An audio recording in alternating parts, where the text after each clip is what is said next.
वृंदावन के रहने वाले नरसिंह मेहता भगवान श्री कृष्ण के परम भक्त, अपनी भक्ति और विश्वास के लिए प्रसिद्ध थे। अनेक कठिनाइयों के बावजूद उनकी आस्था में कभी कमी नहीं आई। ठाकुर जी उनकी भक्ति से सदैव प्रसन्न रहते और समय समय पर उनकी सहायता करते। यह कथा उनके पुत्र के विवाह की है, जिसमें ठाकुर जी ने उनकी लाज रखी और अपनी दिव्य लीला का प्रदर्शन किया। नरसिंह मेहता के पुत्र का विवाह एक बड़े सेठ की बेटी से तय हुआ।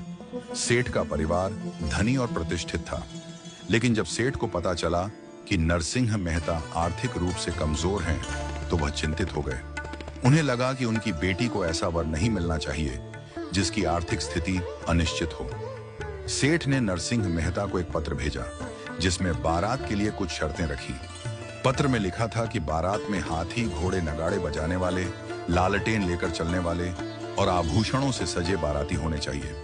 अगर यह व्यवस्था हो सके तो ही विवाह होगा। सेठ ने पत्र के ऊपर जय श्री कृष्ण लिखा और नरसिंह मेहता के पास भिजवा दिया।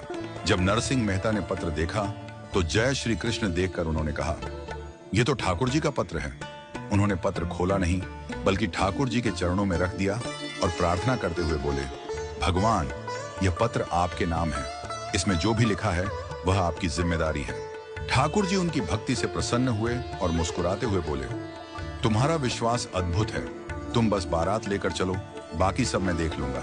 नरसिंह मेहता ने ठाकुर जी के वचनों पर भरोसा करते हुए बारात की तैयारी शुरू कर दी। नरसिंह मेहता ने साधारण तरीके से अपने पुत्र को घोड़ी पर बिठाया और 4-5 बारातियों के साथ निकल पड़े। लेकिन ठाकुर जी तो भक्त की लाज रखने वाले हैं। जैसे ही बारात आगे बढ़ी, चमत्कार होने लगा। कहीं से हाथियों की एक लंबी कतार आ गई, कहीं से राजसी वेशभूषा में घोड़ों पर सवार राजा महाराजा बारात में शामिल हो गए। नगाड़े बजने लगे और आभूषणों से सजे बाराती बारात का हिस्सा बन गए। देखते ही देखते साधारण बारात एक भव्य राजसी बारात में बदल गई।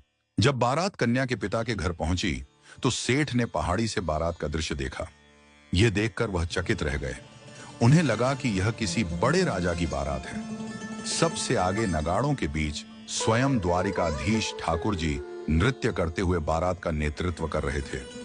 यह अद्भुत दृश्य देखकर सेठ का सारा अभिमान चूर हो गया। सेठ ने खुशी खुशी अपनी बेटी का विवाह नरसिंह मेहता के पुत्र के साथ संपन्न कराया। विवाह के बाद जब उन्होंने नरसिंह मेहता से पूछा कि इतनी भव्य बारात की व्यवस्था उन्होंने कैसे की, तो नरसिंह मेहता ने मुस्कुराते हुए कहा, यह सब मेरे ठाकुर जी की कृपा है। मैं तो केवल उनका सेवक हूं, बाकी सब उन्होंने संभाल लिया। यह घटना ठाकुर जी की भक्त वत्सलता और नरसिंह मेहता की अटूट भक्ति का प्रमाण है। यह दर्शाता है कि जब भक्त पूरी श्रद्धा और विश्वास से भगवान पर निर्भर करता है, तो भगवान स्वयं उसकी लाज रखते हैं। आज भी नरसिंह मेहता और ठाकुर जी की यह कथा भक्तों को यह प्रेरणा देती है कि विश्वास और भक्ति के साथ हर समस्या का समाधान हो सकता है।